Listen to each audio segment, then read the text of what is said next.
Okay, now we are about to start our first essay, getting into the real meat of this course. Been through all the introductory information, and so our first essay is the summarizing essay. Summarizing and then responding. This is both the easiest and sometimes the hardest essay to write because people don't seem to understand what is expected of them because there's just a little bit too much freedom sometimes in this essay. In college, there's four basic types of essays that you can be asked to do. There's the summary response, which is the one we're about to do, the basic research essay, the persuasion essay, and the analysis essay. Research essay is like this poor gentleman here is doing. You're looking through all sorts of sources, trying to find information, and you're just sharing what you found. A persuasion essay is still research, but now it's got the added component that you are trying to argue a point. So you're not just saying, hey, look, here's some information. You're finding information that will help prove a point you're trying to make. And in the analysis, you're taking information and you're looking at and trying to explain why it is, how it works, why it did what it did. Sometimes it's an observation that you're analyzing. Sometimes it's an experiment that you've done. So the analysis can apply to a lot of different things. We're going to be focusing on the summary response for this lesson.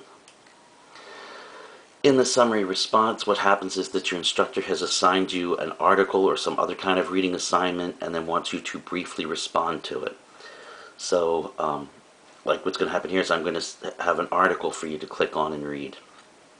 The reason the teacher does this is that they want to have a discussion most likely in the next class. And so they want to make sure that you're prepared for it. So they send you home with the reading, and of course they have to put an assignment with it because otherwise you may not read it. So they have to guarantee that you'll read it before class. Sometimes it's also just that we just don't have enough time to cover everything in the classroom, so we send you home to do some of the reading. Now, the summary. The first part of this essay is where you're going to summarize what you've just read, to summarize the article or the chapter in the book. The thing is, it's short. It's usually only one paragraph long. But this is the hardest part. You have to summarize the main idea. And you can't go crazy with examples and extra details. You've got to get right to the point, state it, and then get out of it. And people get frustrated and they just want to keep talking and explaining and they over-explain. So you want to make sure that it's simple, to the point, and then you can move on to your response. So you want to look for the main ideas and then put them in your own words. Please don't quote the article in your first paragraph, in your summary. That's not showing understanding. The whole point to the summary paragraph is it shows that you understood what the article was about. Your teacher wants to see that you know what you're talking about. So you need to summarize the main ideas. And oftentimes there are clues too. There will be bullet headings or big bold headings to tell you what they're talking about. Look at a lot of the first sentences in these paragraphs. They will give you clues. The big thing is that you want to make sure that you provide some very specific information here. Alright, we already said that. Remember that it's brief. One paragraph usually. Now, of course, if you've got a very long article, you may need more than one paragraph, but most of the time, you're not going to be assigned anything that large. It's usually something that they want you to go home, read that night, and have ready for the next class. That'll help you if you're taking a literature course or something like that and you have to read an entire novel. That's a different story. But usually we don't ask you to summarize a novel. Please do not use direct quotes, statistics, examples, specific data. We don't want the specifics. Just tell me in general what the article was about. If you're going into all that detail, you just might as well be rewriting the article. That's not the point here. I can go read the article for myself. All you're telling me is that you understood the point that the author was trying to make. What were the main ideas? I don't need to get into all the specifics and proof. Please always identify the author and the title of your article in that first paragraph, preferably in the first sentence, because I get a lot of essays, and I have more than one class, and they may be reading different things at different times, and your essays are coming in, and I might get them mixed up with the other class's essays. I want to be able to pick it up right away and know instantly what I'm reading. So I want to see the author's name and the title of the article somewhere in that first paragraph, so I can go, oh, that's from this class. I know what they're talking about here. And then I can see that you understood what you were talking about. Please make sure that you really understood what you just read. Don't just start, I think I know what this is about. Don't quit halfway through the essay and say, or the article, and say you know what's going on. Please read the whole article. Go back and reread it if you have to. I have had students who read the first 3 or 4 paragraphs and said, I know what this is about. And they didn't, because the first 3 or 4 paragraphs was actually an attention-getting device. This article was about a senator who wanted to have children, so he went to a fertility clinic, and they harvested his wife's eggs and took samples of his sperm, and they fertilized them and implanted them in her, and she had children. And after a certain number of children, he said, all right, we're done. And he went back to the fertility clinic and said, we don't need these anymore. What's going to happen to them? The clinic said, we're going to destroy them. He said, well, can't they be used for research? He said, nope, that's against the law. The article was really about stem cell research and why we need to change the law so that more stem cell research could be done, that there are all these viable embryos being just destroyed constantly that could be used for research. So that's what the article was really about. Most of these people read the first 3 or 4 paragraphs and saw, it's really wonderful that there's these fertility clinics out there that are helping people have babies. So obviously they flunked the essay because they didn't know what the essay was really about. So please make sure you read the whole thing and that you understood it. Read it 2 or 3 times if you have to. Go back and take notes. Look and see what was the main idea. What was the author trying to discuss here? And then what were the most important points that the author made? So when you get that in there, then you can build your sentences and put together your first paragraph. You're also going to have to readdress this in your conclusion, so it's really important that you understand the major ideas. Now once you finish the summary, it's time for your response. And your response is your opinion. There's nothing wrong with your opinion as long as it is directly relating to the topics in the article. If you were reading an article about the coronavirus and you decide that you want to talk about AIDS, unless you're making a very good comparison, it's not going to cut it, because we really want to talk about what's going on with corona. If you want to talk about world hunger, you're definitely off topic. Or if you want to complain about the fact that you can't go back to work and you're losing money, the article is talking about how corona is spreading. The connection's not really there. So make sure that you're responding to the information from the article. Then again, this is your opinion. Your opinion can't be wrong, but it does have to connect back to ideas from the article. So when you read the article, make some notes. What are some things in the article that you didn't like or that you really agreed with? What are some things you didn't understand? That's okay. You may not understand anything in the article. Then say that in your response. They totally lost me. They used all these big words like, what does quantum schemaki mean? I don't know. Make sure you spit that back to me so I know as a teacher this is how I learn what to do and what not to do in the future. So seeing how you respond and how you connected with this article helps me understand what kind of articles to use in the future. Now, this is an example of an article that I had to read when I was going through grad school. And so what I do is when I have to do this assignment, I highlight in yellow anything I need for the summary. And then I highlight in blue anything that has caught my attention that I might want to talk about in my response. Now this particular article, and you probably can't read it, but this is attached, so you can open up and read this attachment later. But the idea was that consumerism, this was a statistics course, and this article was talking about the fact that today we spend money just for the sake of spending money. That we're not buying things we need, we're buying things that we like or that are cute. We're wasting our money. So he talks about habits of shoppers. He talks about the fact that people buy stuff because they say, I just simply had to have it. Why did you have to have it? Because it just looked cool. They're gadget people, that sort of thing. Have to have the latest gadget.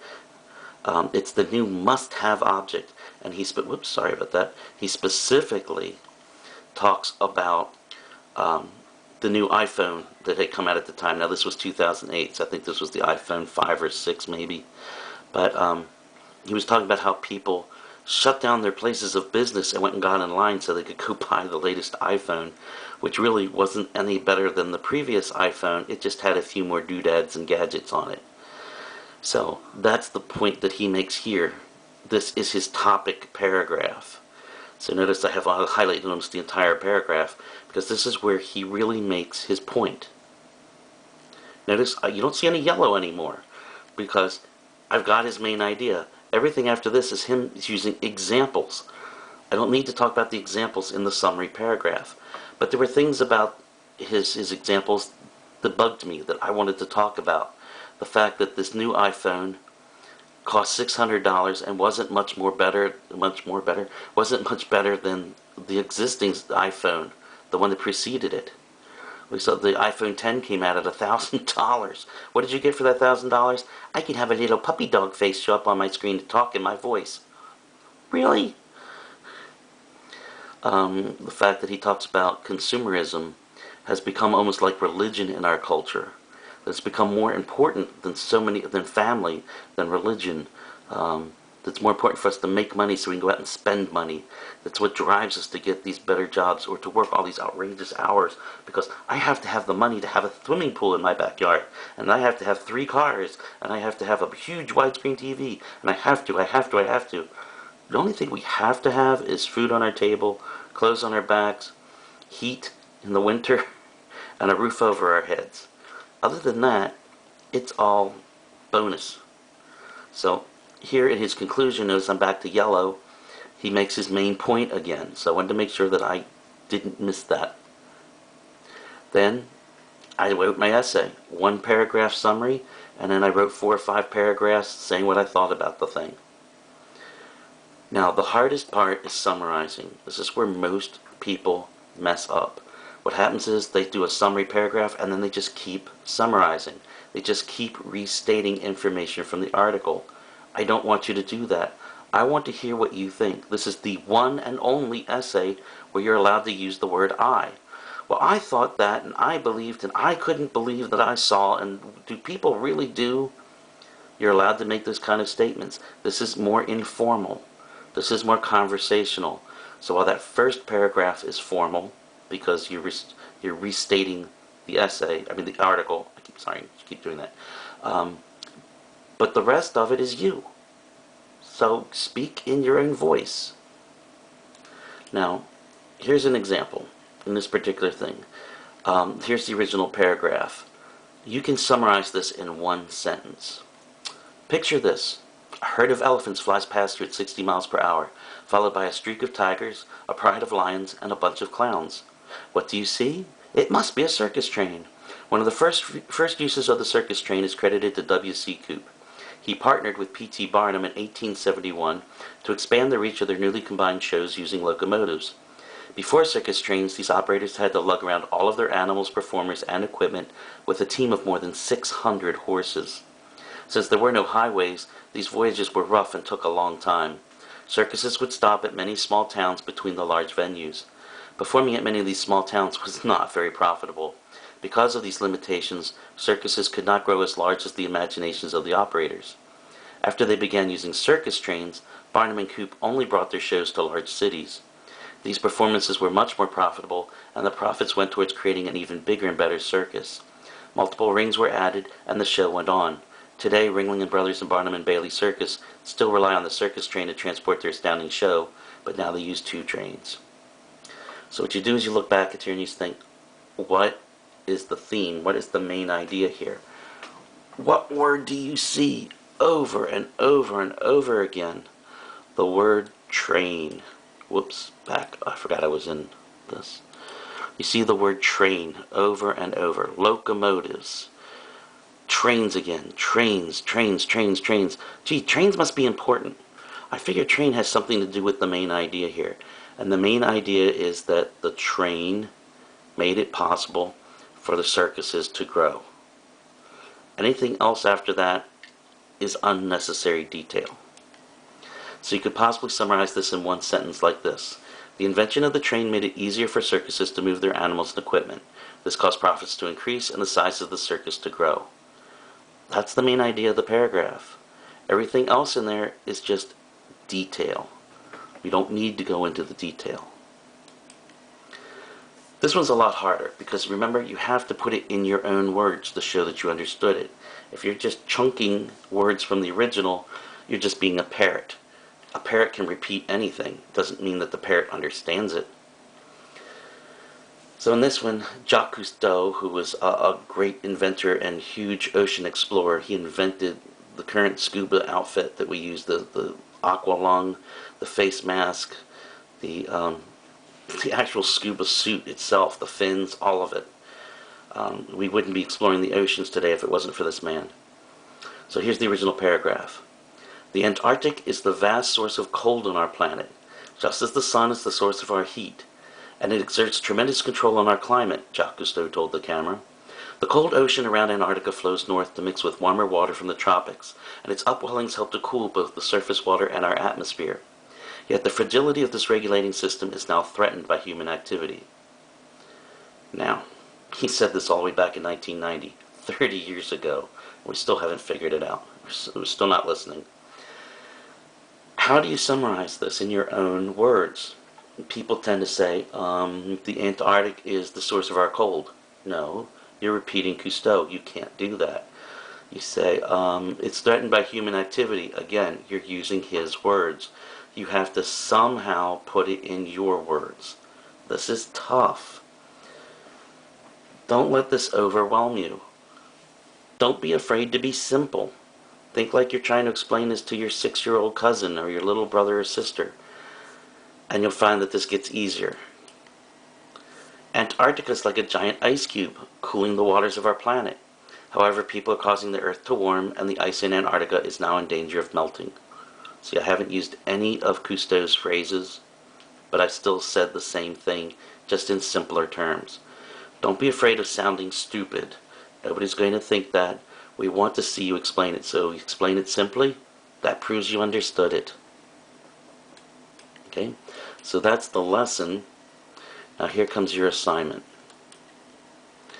If you go over to Essay Directions, click on that in your menu and open this up. You'll see there's 3 attachments. There's an example of what the essay should look like. There's the actual article. And then there's an explanation of how to do MLA format. Now, when you do this essay, you're going to read the article. Your response is going to be 2 to 3 pages long. Notice it's not a killer. It's just real quick to show me you understood what we read. It's going to be a quick summary, 1 paragraph. I expect about 4, maybe 5 sentences tops. Probably, maybe even less than that, because it's not a long article. It's only a 4-page article. And I want you to tell me what you thought about it. What is your response? Don't be afraid that you're going to offend somebody. Tell me what you honestly think. So it's going to be in 2 parts. Don't actually split it up and say, here is my summary, here is my response. Just let it flow as one essay. But it really is two parts to the thing. Let's get down here. Okay. If you do quote, remember to use quotation marks. Since I want you to tell me which article it came from. Yes, you're usually only using 1 article, but you just say in your parentheses, just give me the author's last name. Okay. Then here's how I'm going to grade it. I want to see that you used correct MLA format. I want to see that the title and the author are in your first paragraph. I want to see that it's a short summary. I want to see that you have a personal response of 4 to 5 paragraphs. I want to see that you have a topic sentence. Tell me what your response is all focused on. What was the main thing that you want to talk about? and I want to see that you are referring directly to information from the article. You do not have to include quotes. You can if you want to. Please type it on the computer, email it to me when you're done. So send it as an attachment to an email through Blackboard. Do not send it through Alnet. This is worth 50 points. And again, I just identified everything that I'm going to be using to grade the essay. Just in case you missed it up here. Right. Now let's look at these attachments. The most important really being right here, the MLA formatting. This is going to be worth a lot of points. So you want to make sure you do this part correctly. Now, there it is. MLA formatting. I've given you directions. When you open up Microsoft Word, and hopefully you're using Microsoft Word because the other word processing programs don't always have all the same what's the word I'm looking for? The same formatting tools. Tools, that's the word I wanted. They don't always have all the same things up here for you to use. So sometimes you can't do things like put your name up in the up here in the, what's that thing called? The margin, the header. So you're going to have to be able to open the header. If you can't do that on your word processing program, you're going to have a problem. Alright, so the first thing you want to do is you want to set up your page. So if you look up here at the menu, you're going to see there's something called page layout. So we come up here and find page layout on that tab, click it, and now you want to look for the thing that says margins. Click on that. Now you want to notice, look, mine came up moderate. You don't want it moderate. You want it on normal. Okay? So click it to normal so it will change. I'm going to change it back. But you want to make sure that you're on a normal margin. A lot of times Microsoft Word will have it preset to something else. So always check that, because that will affect your margins and that will affect the size of your paper, and you can lose points for that.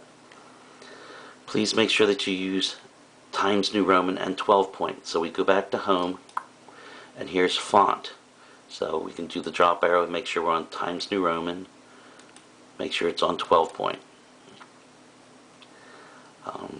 Don't use scripted fonts or any of the fancy fonts. They may look nice, but they're often harder to read. Sometimes they're too faint. Sometimes I can't always make out what the word is supposed to be. Especially if it's late at night and I'm tired, I don't want to have to struggle to read what you've written. So please use a nice easy font for me. I want you to double space it. That leaves room for me to, if I want to print this out and write comments on it, or if I want to make comments in the actual program. So I can actually come in here and highlight and make comments in the lines between. Trust me, there's an easy way I can do that. I have a program for that. So please double space. It makes it a lot easier for me to do comments. So do not put extra space between the paragraphs. And be sure that all your paragraphs are indented by 0.5 or 1/2 inch. Now how do you figure all this out? Come up here to where it says paragraph. Drop this little arrow. Now in the drop box you can see these should both say 0 at first. So you come over here to where it says none. Click on it and say first line. Now notice it says 0.5. Okay? That will indent all your paragraphs. Spacing should both be 0. Line spacing should not be multiple. It should be double. Okay? Now you're set. And you click OK. I'm not going to click that. But you click OK and you're set, all ready to go. Everything's pretty much ready to go for you. Now you can start typing. The first thing you want to type is you want to go to the very top of the page and go into the header. So let's go to the top of the page. You come up here as high as you can. Notice where your little cursor is, the little arrow. Double click, double left click. Boom, boom. It opens the header. Notice everything down here goes gray. And this becomes bold. What you want to do is come up here. Now it will open the header and footer menu. Come up to where it says page number. Click on that. Click on the first option, top of page. Come over here and you want to go to the third option. And that will put your page number over here on the right hand corner. And the computer will take care of the page number for you from there on. You don't have to worry about it anymore. The other thing that you want to do is in front of the page number put in your last name. Now, why do we do that? In case a page gets detached, we can find it and put your paper back together. Trust me, this has happened. Now, to get out of it, like I just did, you bring your cursor down and you double click down here and it will open it back up. This should turn to light gray and this should become dark black again. Now you're ready to start writing, and the first thing you type over here on the left hand side is your name, then my name, Professor Schwerian, or Mr. Schwerian, the course name, English 101, and the date. You got those 4 things in there. Now you just start typing your essay. In the article, Trump Waves Bible by I Am a Catholic, we see that, okay? That's all you have to do. You're in your first paragraph now. If you have any questions, you can email me, you can call me. You know how to find my phone number. Don't guess. Make sure that you know what you're doing. You can see an example. This is what it should look like when you're finished. Notice, here's my last name and the page number. My name, professor's name, course name, the date. Don't tell me how to drive. You don't have to have a title for it, but sometimes people feel it makes it easier. Go for it. I'm not going to take off points one way or the other. But notice my summary paragraph. In the article, states Target Distracted Drivers by Jane O'Donnell. Title, author. Titles go in quotation marks. They're not italicized. And then I tell you what the main idea of the article was. It was only a 3-page article, so notice it's not a very long summary. Now after that, I start telling you what I think. I'm worried that the legislators are looking at it from this point of view. I don't like that. I even come right and say, here's my problem. Here's what I don't like about this. Right? So don't be afraid to come right out and state what's going on. And then I bring it to a conclusion. Here's what I think we should do about this problem. That instead of having a distracted driver's law, let's have something more specific. Notice it's only 2 pages. Notice also here, our page number, the computer did it for us. It's not that long. It should not be that hard. Here is your actual article. Now this is a little tricky because I did something different this time that I've never done before. With all this mess going on right now with George Floyd and Black Lives Matter and all the protesting, I want to get your point of view on all this. Not on the rioting, not on how the government's trying to handle the protests, but what you think about the actual concept behind this. So, Jane Fonda, who some of you may have heard is called Hanoi Jane, she is famous for protesting. She protested Vietnam and all sorts of things. She's quick to come out there and give her opinion on things like this. But she talks about something called white privilege. I really want you to read this and give me your thoughts on this. She said some things that really got me thinking. It's a short article. It's only a page and a half, really, when you take the pictures out. But then I attached another article. Ashton Kutcher also talks about the concept of Black Lives Matter. Now, another thing is, you may want to comment about, why do we care what Hollywood stars have to say? That's a perfectly valid point. But I do want you to read and hear what they say because I liked what I was hearing. Not so much necessarily that I 100% agree with them, but I just thought that they put some interesting thoughts into this. That they address some things that we're not hearing in the media right now. They're especially, Ashton Kutcher is addressing a lot of what's going on social media. So if you're watching social media, you're hearing a totally different point of view than if you're watching the news. So since they're 2 different articles, you can just say there's an article about Jane Fonda and another article about Ashton Kutcher, and I will be happy with that. You don't have to go into all the titles here. So go ahead, give me that information, write up your essay. If you, like I said, if you have any problems, please call me or email me. and I'll get back to you as soon as humanly possible. Hopefully I'll pick up the phone right away. Like right now I forgot to bring my phone with me, but usually I have the phone with me, so I'll answer right away. So this here is your assignment. It is due, let me see, let me find where I made it due. Due June 11th. So you have a week. 1 week to do this. It's really not hard. It'll take you about an hour probably to read the articles, and that's an intense reading. You've read it 2 or 3 times and taken some notes. And it should take you about a half an hour to write your response. The hardest part is setting it up in MLA format. Alright, take care, and I will talk to you next week.